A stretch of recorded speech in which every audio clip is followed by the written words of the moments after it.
I'm Mara Nixon, 35 years old, a soldier and a single mother to two incredible 10-year-old twins, Leo and Thea. After my divorce 2 years ago and receiving transfer orders to Fort Liberty, North Carolina, moving in with my parents seemed like the perfect solution. What? At first seemed like a blessing, wasn't. I contributed to the household, followed every rule, and tried to be the perfect daughter. But then my younger brother Caleb and his wife had a baby boy, and suddenly my children became invisible in their own grandparents' home. I never could have imagined that my service to this country could be so dismissed by my own father. If you're enjoying this story, please leave a comment on where you are watching from and hit the like and subscribe button to join our storytelling family for more dramatic real-life stories. The announcement came on a chilly Sunday evening in early November, the kind where the scent of pine from the Christmas tree my mother had insisted on putting up early filled the whole house. We were sitting in the living room, the warmth of the fireplace pushing back against the North Carolina chill. "All right, everyone."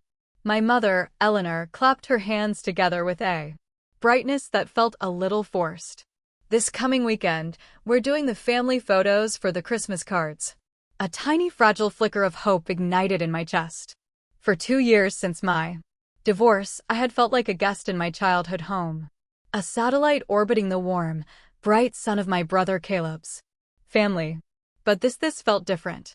A family photo was a statement of unity. It was a chance, I thought, for us to finally feel like a complete family. Again. A real chance for my children to feel like they belonged. That hope propelled me through the week. I spent an entire evening carefully pressing Thea's favorite velvet dress. Its deep green color, a perfect complement to the holidays. I made sure Leo's button-down shirt was crisp and white, laying it out with his best pair of khaki pants. I even went to the mall and bought a new burgundy sweater for myself, a soft, warm cashmere blend that I couldn't really afford, but it matched the color scheme my mother had dictated. Every action was precise, deliberate. I was preparing my small unit for a vital mission, Operation Belonging. I was a master sergeant in the U.S. Army, trained for logistical precision. And I approached this family event with the same focus as I would a formal inspection. I truly let myself believe that things could get better, that the deep, unspoken love of family would eventually win. Saturday morning arrived, bright and cold. I had my kids up early, fed, dressed, and ready to go a full hour ahead of schedule. Thea's hair was brushed into a shining cascade, and Leo, despite his groans, looked incredibly handsome. I looked at my children, their faces scrubbed and shining with anticipation, and my heart swelled. Just as we were about to head downstairs, my mother appeared in the doorway of my room. She had a flustered look on her face, her hands twisting the apron she was still wearing. "Mara, honey," she started, avoiding my eyes. "Caleb just called. Little Grayson has a slight fever and Chloe is worried sick. They want to get the photo done right now so they can get him home to rest." She finally looked at me, her eyes pleading. "Would you and the kids mind just staying here for now? It's so chaotic trying to take pictures with a sick baby." I felt a familiar sinking feeling, but I pushed it down. "We can go with you," I offered, my voice steady. "The kids can wait quietly." "Oh no, it's better this way," she insisted, waving a dismissive hand. "The photographer said he can just Photoshop you three in later. The technology is amazing these days. It'll look completely natural." Her explanation sounded so reasonable, so full of concern for her sick grandchild. And I, who had been trained my entire adult life to trust my commanding officers, to trust the chain of command, defaulted to my training. I trusted my mother. So I nodded. I agreed. I then spent the next 10 minutes consoling my disappointed children, smoothing down their hair and promising them with a confidence I didn't feel that the final picture would be beautiful and that we would all be in it together, smiling. 2 weeks later, a box from the printing company arrived. That evening, my mother laid the Christmas cards out on the dining room table like a winning hand of Poker, her face beaming with pride. "Aren't they just perfect?" she cooed. I picked one up. My breath hitched in my throat. The glossy card felt as heavy as a brick in my suddenly numb fingers. The picture was perfect. My parents, Elelainer and Elias, were seated in the center on an elegant bench, smiling warmly. To their right stood my brother, Caleb, his arm wrapped proudly around his wife, Chloe, who was holding their son, Grayson, dressed in a tiny suit, looking like a little prince. They were the image of the ideal American family. And on the other side of my parents, there was nothing, just the festive backdrop of the decorated fireplace. No me, no Leo and Thea. It wasn't that. There was an awkward, empty space. No, it was worse. The photo had been framed and composed as if we were never meant to be there at all. They hadn't even tried to Photoshop us in. They had simply, cleanly and efficiently erased us. We had been removed from the official record of our own family. My hand was trembling as I looked up at my father. Elias took the envelope, weighed it in his hand, and gave me a curt nod. "You're a practical girl, Mara," was all he said. Practical. Not thoughtful, not generous. Practical. It was a word you'd use for a good pair of boots, not your daughter. But I took the compliment, starved as I was for any kind of approval. I felt a surge of pride watching the roofers arrive a few days later, knowing my money had stopped the leak. 2 weeks later, it was Caleb's 18th birthday. My parents led him out to the driveway with his eyes covered. Parked there was a 1968 Ford Mustang. Its dark green paint gleaming in the sun. It wasn't new, but it was iconic. A symbol of freedom and cool that every teenage boy dreamed of. My father clapped him on the back. "It's an investment," he declared to the small gathering of family. An investment in his social future. The words hit me like a physical blow. My $800, my entire summer, was a patch, a practical fix for a hole. Their money, which I knew they didn't really have, was an investment. My money was used to maintain the bare minimum. Theirs was used to build my brother's image. It was in that moment that the first lines were drawn on what I would later come to understand as the map of our family's inequity. I was the fixer. He was the future. That map became clearer the day I announced my own future. I was 18, sitting at the same dining room table. "I've enlisted," I said, my voice shaking only slightly. "I'm joining the army." Silence. My father stared at me, his fork frozen halfway to his mouth, as if I just confessed to a crime. "The army," he finally said, his voice laced with disbelief. "Why would you waste your potential like that? That's a place for kids with no other options, Mira." My mother's concern was different, but no less dismissive. "You'll never find a good husband in there," she fretted, already picturing a future of lonely holidays for me. There was no party, no congratulations, just a heavy sense of disappointment. My choice, a path of service, honor, and a desperate desire to belong to something that valued discipline and contribution, was seen as a failure, a dead end. Contrast that with the day Caleb, fresh out of college with a business degree, announced he was launching a tech startup. My parents threw a celebratory barbecue. They cashed in a portion of their retirement savings to give him seed money, their faces glowing with pride. Caleb knows how to create value. My father would boom to anyone who would listen. His path was innovation and wealth. Mine was grunt work and government paychecks. After I moved back home with Leo and Thea, those family dinners became a masterclass in subtle degradation. It was a test of my military-grade endurance. My father would inevitably steer the conversation toward Caleb's latest triumph. "Caleb just closed a huge deal with a client in California," he'd announce, his eyes shining. "The boy is a natural. He really knows how to build something from nothing." Then he would turn to me, his gaze softening with something that looked like pity. "And how are things on the base, Mara? Still managing the supply depot?" "Well, that's good. It's steady work. At least, steady work." The words were meant to sound like a compliment, but they were a dagger coated in the thin sweetness of condescension. And he said it all right in front of Leo and Thea. He was teaching my children, his own grandchildren, a toxic lesson. Their mother's career, her service to the nation in uniform, was a second-class job compared to their uncle's pursuit of money. It was just study, unremarkable. All these memories, these sharp, painful fragments, swirled in my mind as I stood in the living room, the rejected Christmas card still in my hand. They weren't isolated incidents. They were data points meticulously plotted over decades, creating a clear and undeniable map of inequity. I was the functional daughter, the one you called when the roof leaked or when a steady hand was needed. I was the one who provided support, who shouldered burdens, and who was expected to do so without needing recognition.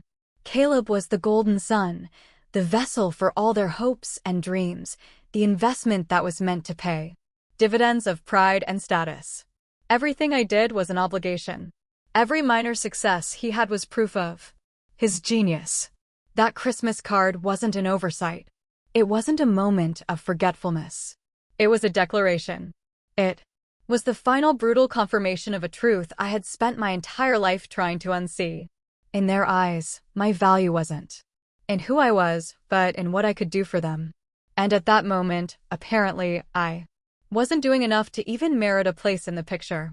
That night, after I finally got the kids to sleep, their confused, hurt faces haunting me, I sat down at my laptop in the quiet darkness of my room. I opened my online banking app. With a steady hand, I transferred the monthly amount for household expenses to my father's account, just as I had every month for 2 years. But this time it felt different. It was no longer a daughter's contribution. It felt like a payment, a fee for room and board, a transaction. And as I clicked confirm the transaction complete, I opened a new blank spreadsheet. The cursor blinked on the clean white page. I typed 2 words into the title bar: Operation Freedom. After a long sleepless night replaying my family's casual cruelty in my mind, I woke up before dawn with a cold, hard clarity. The grief was still there, a heavy weight in my chest. But something new had settled alongside it. Resolve. I couldn't change them.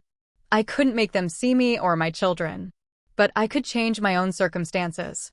I could evacuate my kids from a war zone. While the rest of the house was still dark and silent, I slipped downstairs to the kitchen table, the glow of my laptop screen pushing back the shadows. I opened a new Excel file. The cursor blinked, waiting. I typed the title Operation Freedom. My training as a Master Sergeant in logistics took over. This was no longer a messy family drama. It was a mission. In the Army, you don't move troops without a plan. You account for every asset, every liability. I started listing my resources.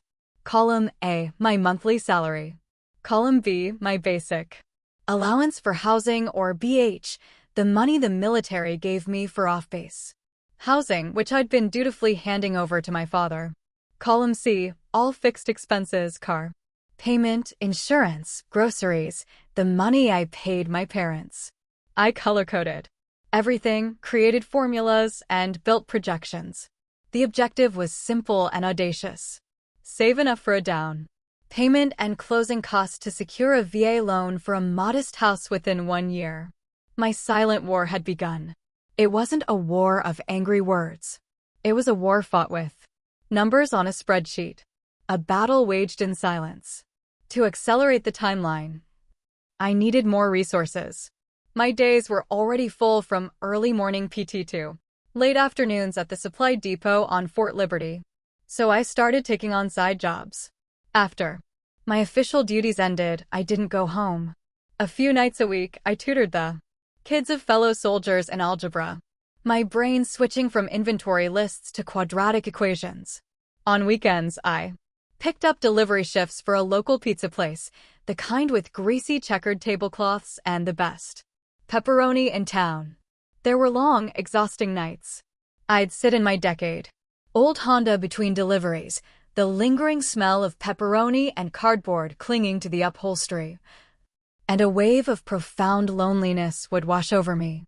I would lean my head against the steering wheel and think, What am I even doing? I was a 35-year-old master sergeant delivering pizzas on a Saturday night. It felt humiliating, but then I would pull out my phone and look at the picture of Leo and Thea from our last trip to the park, their faces bright with laughter. I imagined a small backyard of our own, a place where their laughter wouldn't be shushed, where their toys wouldn't be considered clutter. And just like that, the exhaustion would recede, replaced by a renewed purpose. Every dollar I earned, every $5 tip was another round of ammunition in my fight. My parents only saw the surface. They saw me coming home later, my uniform looking more rumpled. "You're working too hard, Maya," my mother would say, her voice laced with disapproval. "You're never home. The children need you." My father would just grunt, calling me a workaholic. They had no idea I wasn't running myself into the ground for my job. I was building an escape route, $1 at a time. I also started building walls, small ones at first, but sturdy. I began to politely decline Sunday dinners when I knew Caleb and his family would be there. "Sorry, Mom. They've got me on the duty roster this weekend," I'd lie, my voice even and professional. The guilt was immense, but the relief was greater. I used that time to reclaim my children's joy. We went to the local library and checked out stacks of books, reputation for being tough but fair. And I mostly tried to stay off his radar. He must have noticed the dark circles under my eyes, the way my shoulders slumped even when I tried to stand at attention. We were finishing up a tedious inventory count when he spoke, his voice a low rumble that cut through the silence. "Sergeant Nixon," he said, not looking up from his clipboard. "My wife Sarah is making a big pot of gumbo Saturday night. You and your kids should come over for dinner. Our boys are always asking about Leo and Thea." I froze. A box of supplies halfway to the shelf. The invitation was so simple, so direct, it caught me completely off guard. In my parents' house, every interaction felt transactional. Every invitation had a hidden cost. But this was just an offer of food and company. It had been so long since anyone had invited me and my children over just because they liked us. Frank's invitation felt less like a social courtesy and more like a canteen of cool water offered to a soldier on a long, hot march. I was so stunned I could only manage a quiet, "Yes, sir. Thank you. We'd love that." Pulling up to the Miller's house that Saturday, I felt a familiar knot of anxiety. Their home, a modest single-story ranch house in a quiet neighborhood not far from the base, looked nothing like my parents' imposing two-story colonial. But as soon as I stepped out of the car, I could hear the sound of children laughing from the backyard. The front door swung open before I could even ring the bell. A woman with a warm, open face and a splash of flour on her cheek beamed at us. "This had to be Sarah. You must be Mara," she said. And before I could respond, she pulled me into a genuine warm hug that lasted a few seconds too long. The kind I couldn't remember getting from my own mother. "We are so glad you're here. Frank, the Nixons are here." Their house wasn't large or fancy, but it was filled with the easy chaos of a happy home. A dog barked a welcome. Kids' drawings were taped to the refrigerator, and the rich, spicy aroma of gumbo filled every corner. Leo and Thea, usually shy in new situations, were immediately swept up by the Miller boys and disappeared into the backyard. Sarah led me to the kitchen. "Can I help with anything?"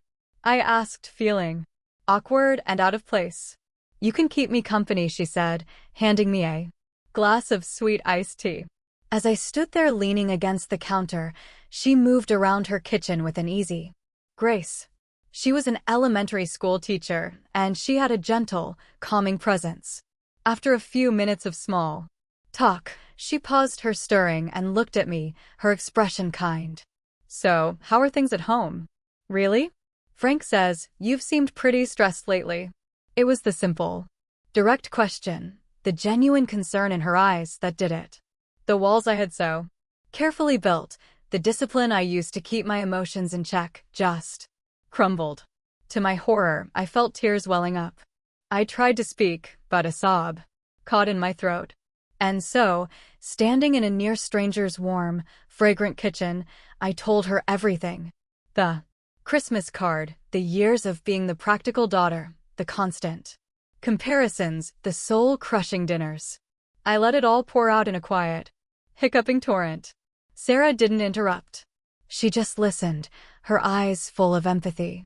When I finally finished wiping my tears with the back of my hand, she simply placed a comforting hand on my arm. "Oh, honey," she whispered. "No one should have to go through that alone." Later that evening, after a loud, joyful dinner filled with more laughter than I'd experienced in 2 years, the kids were settled in the living room watching a movie. Frank and I sat on the back porch, the cool night air a relief. He handed me a glass of iced tea and was silent for a long moment, just looking out at the dark yard. "Sergeant Nixon," he finally said, his tone shifting from friendly host to the first sergeant I knew. "I'm going to talk to you, soldier. To soldier. You are in a hostile environment. Your family is conducting psychological operations that are degrading your morale and that of your children. They are isolating you from support systems. This is not a typical family problem. This is a campaign and you need an extraction plan." His words were blunt, almost brutally so. But hearing my situation framed in military terms, the language of strategy and survival that I understood so well was like a bucket of cold, clarifying water. He wasn't telling me I was being overly emotional or too sensitive. He was telling me I was under attack and that my response to plan, to prepare, to find a way out was not an overreaction, but a correct and necessary tactical decision. He validated everything I had been feeling. When it was time to leave, Sarah met us at the door with a heavy container of leftover gumbo. "For the kids' lunch tomorrow," she said, pressing it into my hands. Then she squeezed my arm. "And Mara, don't you ever for 1 second think you're alone in this. We're your family now." The military family looks out for its own.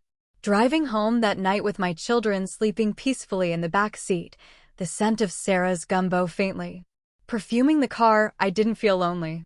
For the first time in a very long time, I felt seen. I had allies. I had a safe harbor. My Operation Freedom was no longer a solo mission. I now had a fire team watching my back. And that changed everything. The warmth from my evening with the Millers carried me for a few days, a fragile shield against the chill in my own home. But that shield was about to be shattered. The following Sunday dinner felt like a strategic ambush. The air was thick with unspoken tension from my recent absences. Then between the mashed potatoes and the green bean casserole, Caleb and Chloe dropped their bomb. "So, big news," Caleb announced, a smug grin spreading across his face. "We're finally starting the big renovation on our house." "It's going to be amazing," Chloe chimed in, her voice syrupy sweet. "It's a huge project, though. The contractor said we'll need to be out of the house for a few months, so we'll just be crashing here for a bit, crashing here." The words were delivered as a statement of fact, not a request. They didn't look at me. They didn't ask for my opinion. Even though my monthly contribution kept the lights on and the pantry stocked, my presence and that of my children was simply an irrelevant detail in their grand plan. My father slapped the table with delight, making the silverware jump. "That's wonderful. The whole family under one roof again. It'll be just like old times." Then he turned to me, his tone shifting from celebratory to commanding. "Mara, you'll need to clear out some of the kids' things from their room. Make some space for Grayson's crib and all his gear." He issued the order like a general, but he'd forgotten one crucial detail. I was a soldier, too. And I knew what an invasion looked like. Within a week, my temporary sanctuary became an occupied territory. The invasion was swift and total. Expensive, brightly colored plastic toys belonging to Grayson colonized the living room, a loud and chaotic mess that my kids were told not to touch. Chloe's collection of positive parenting books with titles like The Awakened Parent and Raising a Secure Child were left strewn across every available surface, monuments to her self-proclaimed expertise. She immediately established a new set of house rules, all centered around her son. No loud noises during Grayson's nap times, which seemed to be all day. No television in the common areas because the blue light disrupts infant brainwave patterns. No sugary snacks in the house, which meant my kids couldn't even have a cookie after school. Yet, for all her sanctimonious rules, Chloe and Caleb were the messiest, most inconsiderate people I had ever met. Dirty diapers were left on the coffee table, half-eaten. Bowls of organic baby food were left to crust over on the kitchen counter. The house, once my tense but orderly refuge, now felt like a suffocating prison, and my children and I were its lowest-ranking inmates. The first major casualty of the occupation was Thea's music. My daughter loved her violin. Practicing in the afternoons was her way of unwinding after a long day at school. The melodies of Vivaldi and Bach filling our small corner of the house with something beautiful.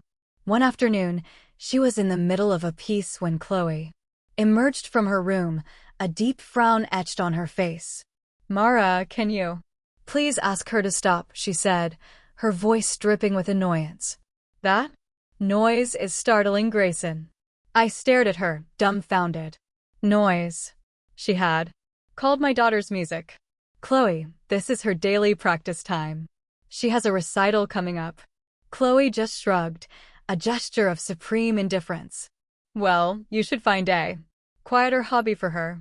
This house needs to be a peaceful environment for a developing child." She was talking about Grayson, of course, completely oblivious to the fact that my child was also developing, that she was crushing my daughter's spirit right in front of me. That evening, I watched from the doorway as Thea gently wiped down her violin, placed it in its velvet-lined case, and slid it under her bed. She didn't say a word. She didn't have to. I knew that something bright and precious inside her had just been broken. The attacks kept coming, small but relentless. Leo had been working for weeks on a model rocket for his school's science fair. It was his passion project, an intricate model he was immensely proud of. One morning, it was gone from the corner of the living room where he'd been carefully assembling it. When I asked my father, he waved a dismissive hand. "Oh, that thing. It was a cluttered mess and, frankly, a safety hazard. I put it in the storage shed." He didn't ask. He just removed it, treating my son's hard work like a piece of trash. At dinner that night, my father delivered another familiar blow.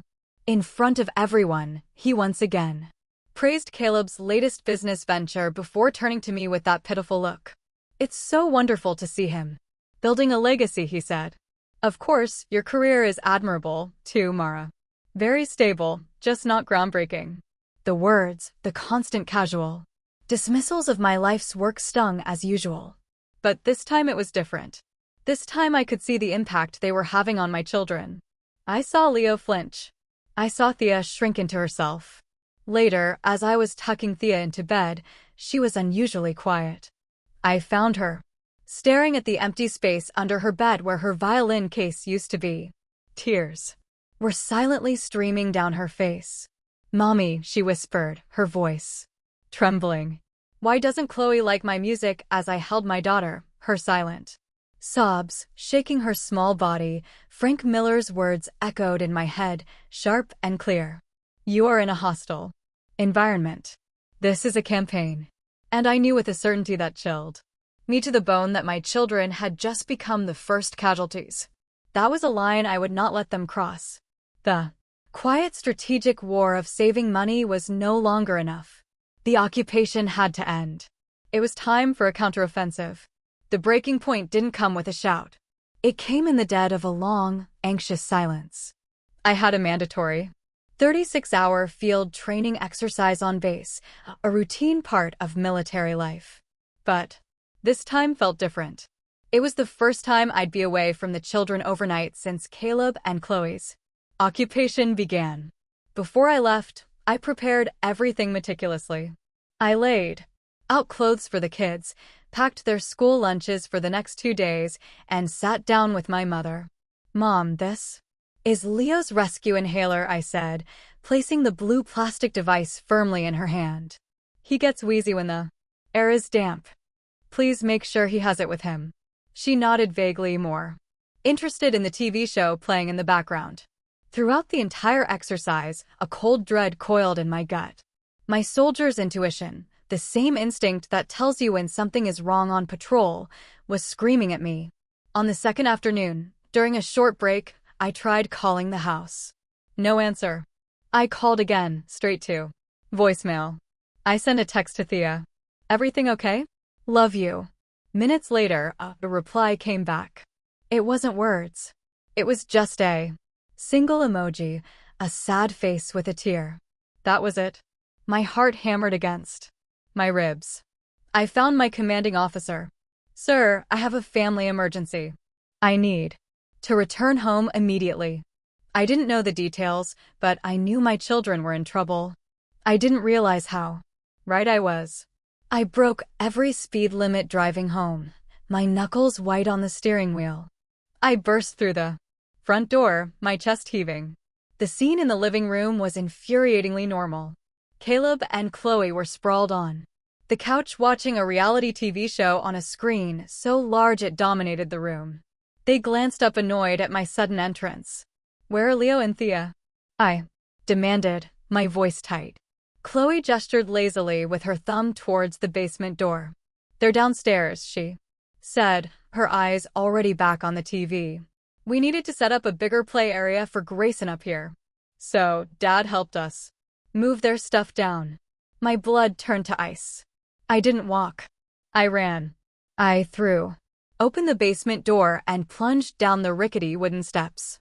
The damp, musty smell hit me like a physical wall. And then I saw them in the dim, dusty light from a single bare bulb. My children's lives had been relegated to a corner. Their beds were pushed against a crumbling concrete wall, their clothes haphazardly piled in open boxes.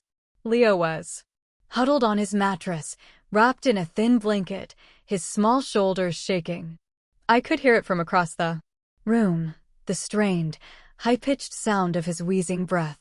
Thea was beside him, her arm wrapped protectively around him, her face pale with fear.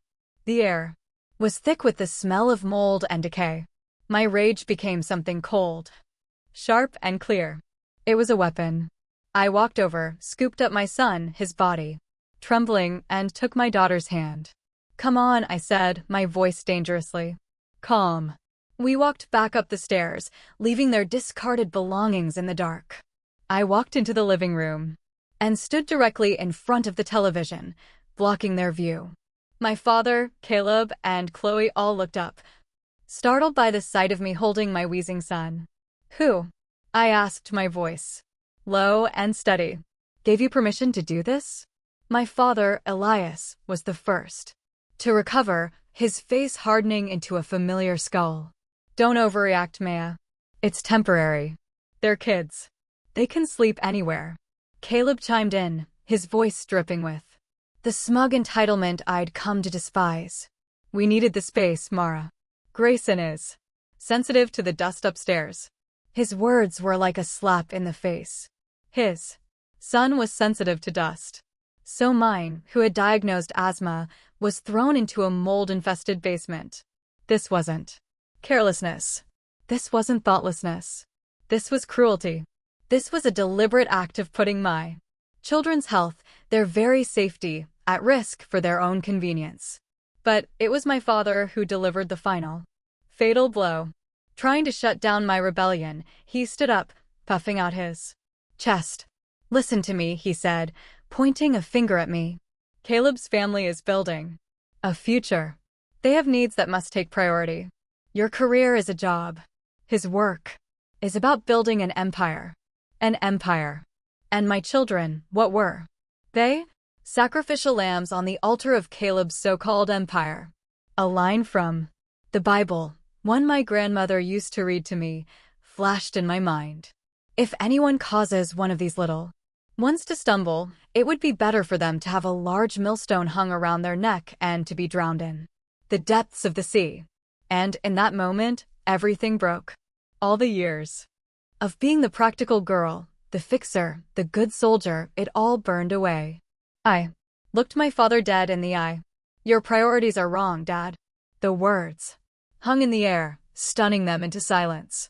I turned away from him and looked at my children. My voice was no longer that of a daughter. It was the voice of a master sergeant giving a direct order. Leo, Thea, pack your essential gear. You have 10 minutes. We are leaving this post. Their eyes widened, but they didn't question me. They scrambled to do as I said. My family stared, mouths agape, as if I had suddenly started speaking a foreign language. I pulled out my cell phone, my hand perfectly steady. I found the contact I needed and pressed call. It rang once. Miller, Frank's voice answered, calm and professional. Frank, I said, my voice clear and unwavering, cutting through the stunned silence of the room. It's Mara Nixon. I need to execute the extraction plan right now. The moment a parent's love for their child turns into a warrior's instinct to protect is one of the most powerful forces on Earth. If you believe Mara did the absolute right thing, hit the like button to stand with her. And in the comments below, show your support by simply typing the words, leave now. 20 minutes. That's how long it took. 20 minutes after my call to Frank Miller. The headlights of his Ford F-150 pickup truck cut through the darkness in front of my parents' house. As Leo and Thea scrambled out the front door, each clutching a duffel bag filled with their most essential belongings. My family just stood there in the entryway, frozen in disbelief. Frank hopped out of the driver's seat. He didn't ask questions. He didn't offer platitudes. He simply took the bags from my hands, loaded them into the truck bed, and held the passenger door open for me. He was a soldier on an extraction mission. As we pulled away, leaving my family standing on the porch like statues, a profound sense of relief washed over me. When we arrived at the Miller house, the lights were on and Sarah was waiting at the door. She didn't bombard us with questions either. She just knelt, opened her arms, and said, "Welcome home, you guys." It was in the safety of her embrace that Leo and Thea finally broke. The fear and confusion they had held back for so long came pouring out in a flood of tears. Sarah just held them, murmuring comforting words, while Frank quietly brought in our bags. She led them to the guest room where she had already made up the beds and left out glasses of warm milk and cookies on the nightstand. Watching my children being enveloped in such unconditional kindness, I knew with absolute certainty that I had made the right choice. This was our safe house. This was where we would regroup before launching our counterattack. The next morning, the Miller's kitchen table became our operations center. It looked like something out of a movie, a tactical meeting in the heart of suburbia. Post-it notes were stuck to the cabinets. A laptop was open to my Operation Freedom spreadsheet, and 3 coffee mugs steamed in the center of the table. All right, I began tapping a pen on my notepad. Phase 1 extraction. That's complete. I drew a firm line through the first item on my list. Now we're in Phase 2 secure position. This was my fire team, my chosen family, and they moved with incredible efficiency. Sarah, with her teacher's practicality, was on the phone with the kids' school, calmly explaining there was a family situation and ensuring their attendance records would be handled. Frank was on his laptop, emailing a contact in the JAG Corps, the military's legal arm. Just a precaution, he said. It's always good to have legal counsel on standby. My role was command and control. I opened my laptop, my fingers flying across the keyboard. No more lonely secret planning. It was time for action. I emailed the VA loan specialist, Mr. Davies, letting him know my timeline had been accelerated. Then I pulled up the information for a real estate agent I'd researched weeks ago, a woman who specialized in helping military families relocate. For a moment, my finger hovered over the call button, admitting I needed help, exposing my family's ugly secrets to a stranger. It made me feel vulnerable, weak. I felt a lifetime of conditioning, telling me to handle my problems quietly, to not be a burden. But then I remembered a Nee Brown talk I'd watched online late one night. Vulnerability is not weakness, she had said.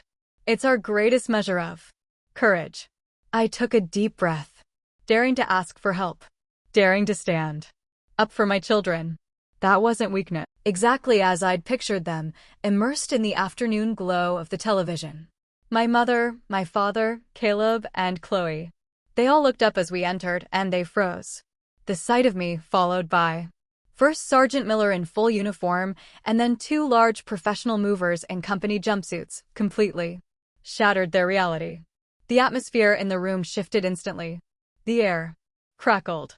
I was no longer the penitent daughter returning to beg for forgiveness. I was a commanding officer, arriving to oversee a planned operation. My father was the first to find his voice attempting to reclaim his authority. Mara, what is the meaning of this? What is this circus? He gestured vaguely at the movers. You think you can just walk out and make it on your own with two children? You'll be back here in a week, with your tail between your legs. I met his gaze, my own perfectly calm. There was no anger, no tears, just a quiet, unshakable resolve. No, Dad, I said, my voice even. I won't be back. I walked to the coffee table and placed a thin manila folder on its surface. I didn't slam it down. I placed it with a soft, deliberate motion that was somehow louder than a shout. I slid the first document out. This, I said, pushing it towards him, is the fully executed lease agreement for the house on Elm Street, which I signed this morning. My children. And I move in tomorrow. I slid the second document out. This is a copy of my most recent bank statement. As you can see, I have enough in my savings to cover all our expenses for the next 6 months without factoring in any of my additional income. The color began to drain from my father's face. My mother just stared, her mouth slightly open. Then I slid out the final piece of paper. And this, I said, my voice dropping to an almost clinical tone, is the pre-approval letter for a VA home loan in the amount of $250,000. So, to answer your question, yes, I think I can make it. A harsh, incredulous laugh erupted from Caleb. He shook his head, a smirk returning to his face. Where did you get that kind of money? What can you possibly do with a sergeant's salary?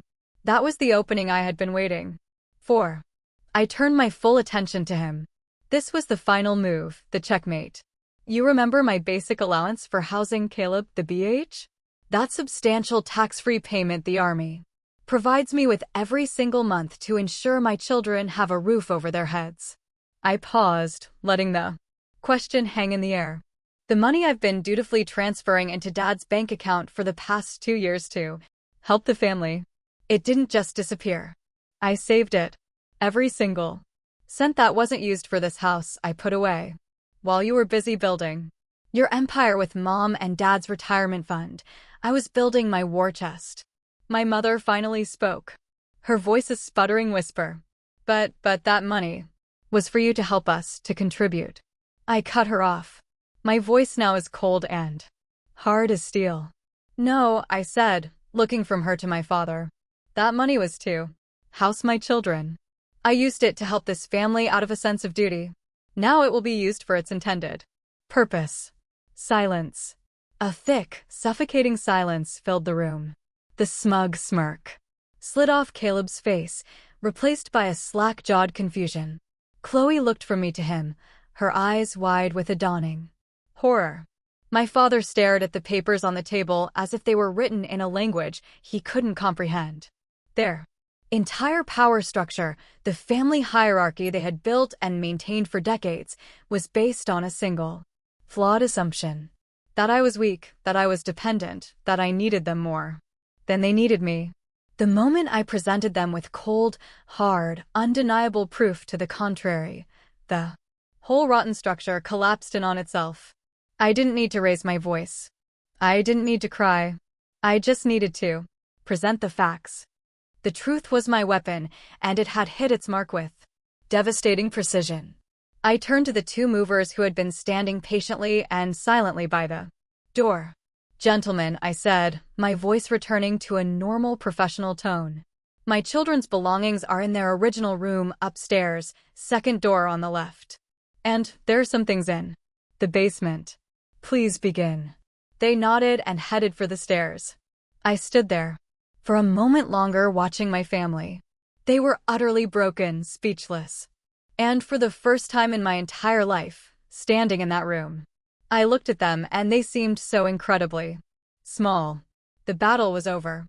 The first night in our new rental house was defined by an almost deafening silence. After I tucked Leo and Thea into their beds, their exhausted faces finally peaceful in sleep, I came downstairs and sat on the floor in the middle of the empty living room. The only light came from the street lamp outside, casting long rectangular shadows across the bare hardwood floors. The only sound was the low, steady hum of the refrigerator. There was no blaring television from the other room, no sound of my mother's judgmental sighs, no feeling of needing to walk on eggshells in my own space. The quiet I had craved for so long was finally here. But it was a strange, hollow peace. The adrenaline from the confrontation, the triumphant feeling of victory I'd felt as the moving truck pulled away had evaporated, leaving behind a profound emptiness. I had won the war, yes, but in doing so, I'd also lost the last ghost of a hope for the family I always wished I had. I realized the battle hadn't just been against them. It had been against my own stubborn, naive hope that one day they might finally see me. And now that hope was gone for good. A few days later, as we began to unpack, I noticed a lingering sadness in the kids. They were safe, but they were still processing the trauma. They needed a way to let go of the hurt. I remembered a technique a counselor on base had once mentioned, a small ritual for releasing negative emotions. That evening, I gathered them in our new, still overgrown backyard. As dusk settled, I gave each of them a piece of paper and a pen and sat with them on the back steps. I want you to write down everything that made you sad at Grandma and Grandpa's house, I said softly. Any mean words? Anytime you felt invisible or unfair. Get it all out.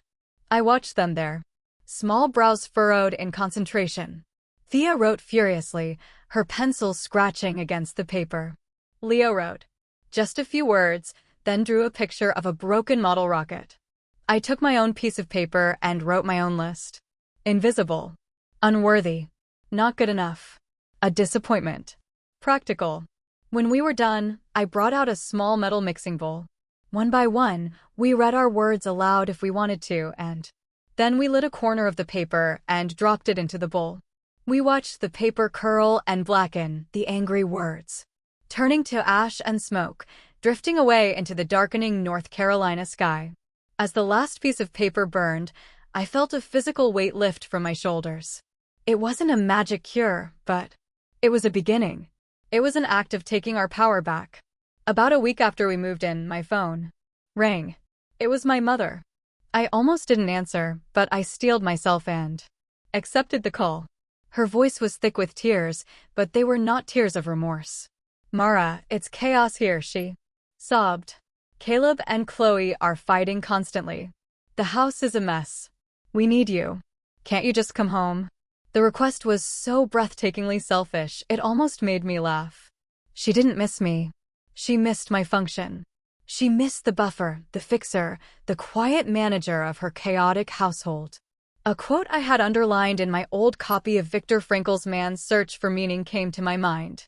Between stimulus and response, there is a space. In that space is our power to choose our response. In our response lies our growth and our freedom. This was my space. My mother's manipulative plea was the stimulus. And I had the power to choose my response.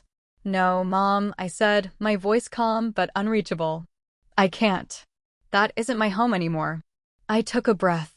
If you want to see Leo and Thea, you're welcome to call and arrange a visit here, but this is my house, and in my house, we have rules. About respect. I had just drawn the first real boundary of my life. It felt terrifying and liberating all at once. After I hung up, my hands were shaking, but my heart was steady. That night, I sat on the back porch long after the kids were asleep, thinking about forgiveness. Was it my duty to forgive them? The word felt heavy, complicated. Forgiving them felt like saying what they did was okay, and it wasn't. But as I sat there listening to the chirping of the crickets, I came to a different understanding. Forgiveness wasn't a gift I was giving.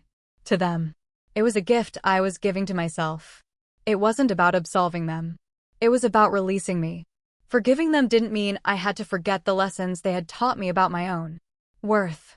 It didn't mean I had to erase the boundaries I had just fought so hard to build. It simply meant I was choosing to no longer let their bitterness and their limitations poison my future. I could forgive them for being the flawed, short-sighted people they were, without ever having to let them close enough to hurt me or my children again. As I made that choice, a profound sense of peace settled over me, deeper and more real than the hollow quiet of that first night. The war was truly over now. Not just on the outside, but on the inside, too. Just as I was about to head inside, my phone buzzed again. My heart leaped, expecting another call from my mother, but the name on the screen was Dad. I hesitated, then answered. His voice was gruff, awkward. "Mara," he said, I heard you signed the lease on that house on Elm." There was a long pause. "I know a bit about plumbing. If you need anything checked out before you buy, I could take a look." It wasn't an apology. It wasn't a confession, but it wasn't nothing. It was a crack in the wall, a small tentative step from his world into mine. And it was a beginning. 6 months after we left my parents' house, I stood on the sidewalk in front of a small charming blue house with a white picket fence and a magnificent old oak tree spreading its protective branches over the front lawn. In my hand, I held a single shiny key. I had done it. Operation Freedom was complete. After months of renting, my VA loan had come through. A benefit I had earned over 15 years of dedicated service in the United States Army. The satisfying click of the key turning in the lock felt like the final word in a long, painful argument. As the door swung open, Leo and Thea, who had been vibrating with excitement behind me, let out a synchronized whoop of joy. They raced past me, their footsteps echoing through the empty rooms, their laughter bouncing off the walls. That sound, that pure, uninhibited joy, that was the sound of freedom. This house was so much more than wood, drywall, and shingles. It was a fortress of my own making. It was a monument to my independence, built with the fruits of the very career my family had dismissed as a second-rate job. Every grueling PT session in the pre-dawn cold, every exhausting late night shift at the depot, every dollar I had painstakingly saved, it was all crystallized in this moment, in this beautiful, quiet space that was hours and hours alone. My father's tentative offer of help had surprisingly turned into a quiet bridge. He came over one Saturday, true to his word, and spent the afternoon inspecting the plumbing and showing me how to check the circuit breakers. And about a month after we moved in, he called again. "Mara," he said, his voice hesitant. "Your mother and we were wondering if we could come see the house." I hesitated, a familiar knot of anxiety tightening in my stomach. But then I looked around at my home, at the life I had built. I was the one in control. "Now, you can," I said. "We'd like that." When they came, they were different, subdued. They walked through the house admiring the fresh paint and the simple furniture I'd started to collect. My father pointed out the quality of the hardwood floors. My mother commented on how much sunlight the kitchen received. There were no backhanded compliments, no subtle criticisms. Finally, my father sat down at my small kitchen table, picking up the framed photo of me in my dress uniform that I kept on the counter. He looked at it for a long moment, then at me. "Everything is in perfect order here, Mara," he said, his voice thick with an emotion I couldn't quite place. "You did a good job. A really good job." He cleared his throat. We're proud of you." Those 3 words I had yearned to hear my entire life. Hearing them now after everything didn't erase the past, but it felt like a gentle rain falling on a land that had been in drought for a very long time. It was a beginning. Our new life settled into a peaceful, happy rhythm. Leo, who had always been so anxious and quiet at my parents' house, blossomed. He joined the robotics club at school, his brilliant mind finally having a place to shine. His nervous energy was replaced with a quiet confidence that made my heart ache with pride. And Thea. Thea started playing her violin again. The case came out from under her bed. And soon the bright, joyful melodies of Vivaldi once again filled our home in the afternoons. The music was no longer just practice. It was a celebration. One day I was helping her hang one of her own watercolor paintings in the living room. She stepped back to admire her work, then turned to me, her eyes shining. "Mommy," she said, "I love our house." She paused, then added, "Here. I feel like I can breathe." Her words hit me with the force of a physical blow, and tears stung my eyes. I knelt and hugged her tight, realizing in that moment the true legacy I was building for my children. It wasn't about the house or the money or proving anyone wrong. It was about this feeling, the right to take up space in the world, the freedom to simply breathe. The greatest inheritance I could ever give them was this lesson. You must never let anyone else define your worth. And you must always be brave enough to build your own space where you can breathe. Now I have a new morning ritual. I wake up before the sun, make a fresh cup of coffee, and sit on my small back porch. I watch the sky slowly lighten over the little garden I've started planting. I am no longer living in anyone's shadow. I have learned how to create my own sunshine. My relationship with my parents has been reestablished, but on my terms with clear and healthy boundaries. They visit sometimes, and our conversations, though occasionally still awkward, are no longer toxic. I have forgiven them, not because they asked for it or even because they deserved it, but because I deserve peace. And in the quiet moments of my new life, I've started volunteering as a mentor for younger soldiers, sharing my story and my hard-won knowledge about financial planning and setting boundaries. I've learned that turning your wounds into wisdom is the final step in healing. I am Master Sergeant Mara Nixon, a soldier, a mother, a homeowner. And this story, the one I am sharing with you now, is not about the betrayal I endured, but about the victory I built for myself. My story is finished, but I know it's just one of many. Every one of us has fought a silent battle and deserves to build our own victory. If this story resonated with you, if it gave you a piece of strength for your own journey, I would be honored if you shared that strength. In the comments below, simply write, "I am my own sunshine." Let's fill this space with light and remind each other that we are not alone. And to hear more stories of resilience and strength, please subscribe and become part of our storytelling.